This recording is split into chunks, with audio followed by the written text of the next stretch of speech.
RTC బస్సులో ఓ మహిళా కండక్టర్ను కాలితో తన్నిన ఘటన ఇప్పుడు రాష్ట్ర వ్యాప్తంగా అయితే సంచలనం క్రియేట్ అవుతోంది. ఈ ఘటనపై TSRTC MD VC Sajjanar Twitter వేదికగా చాలా సీరియస్గా స్పందించారు. హయత్ నగర్ డిపో 1కు చెందిన ఇద్దరు కండక్టర్లపై ఓ మహిళా ప్రయాణికురాలు నానా దుర్భాషలాడుతూ దాడికి పాల్పడిన ఘటనైతే టీఎస్ఆర్టీసీ యాజమాన్యం చాలా సీరియస్గా తీసుకుంది అండ్ ఖండించింది కూడా. ఈ ఘటనపై Rachakonda commissionerate, LB Nagar police స్టేషన్లో ఆర్టీసీ అధికారులు కంప్లైంట్ కూడా రిజిస్టర్ చేశారు. ఈ కేసును పోలీసులు కూడా దర్యాప్తు చేస్తూ ఉన్నారు అండ్ చాలా సీరియస్గా కూడా తీసుకున్నారు.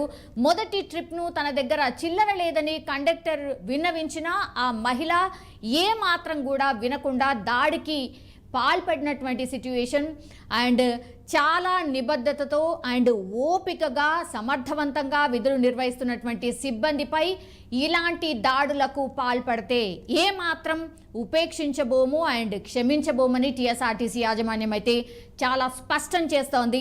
టీఎస్ఆర్టీసీ సిబ్బంది విధులకు ఆటంకం కలిగించినా లేదంటే దాడులకు ఇట్లా దిగితే మాత్రం వ్యక్తులపై చట్ట ప్రకారం చర్యలు తీసుకోవడం ఖచ్చితంగా జరుగుతుంది. టీఎస్ఆర్టీసీ సిబ్బంది చాలా ఓపికగా అండ్ సహనంతో విధులు నిర్వహిస్తున్నారు. ఎందుకంటే ఆర్టీసీ ఫ్రీ బస్ ఫర్ మహిళలు అన్న తర్వాత ఒత్తిడి పెరిగింది. అయినా సరే చాలా ఓపికగా వాళ్ళు విధులైతే నిర్వహిస్తున్నారు.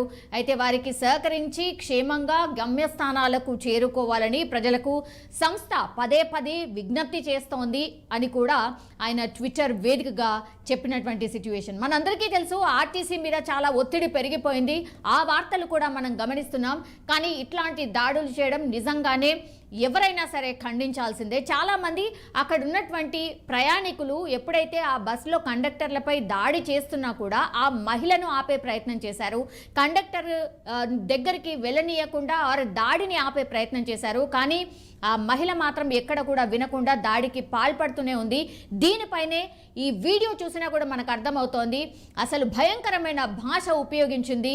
సో ఇట్లాంటి వాటిని ఆర్టీసీ యాజమాన్యమే కాదు ఎవరు కూడా సహించరు. ఇట్లా భౌతిక దాడులు ఏమాత్రం కరెక్ట్ కాదు అన్నటువంటి విషయం ఈవెన్ సజ్జనార్ కూడా చెప్పినటువంటి సిచ్యువేషన్ కనిపిస్తోంది. సో ఆర్టీసీ యాజమాన్యం కావచ్చు లేదంటే ప్రజలందరూ కావచ్చు, దయచేసి ఇట్లాంటి దాడులకైతే పాల్పడకండి. అండ్ ఆర్టీసీ యాజమాన్యం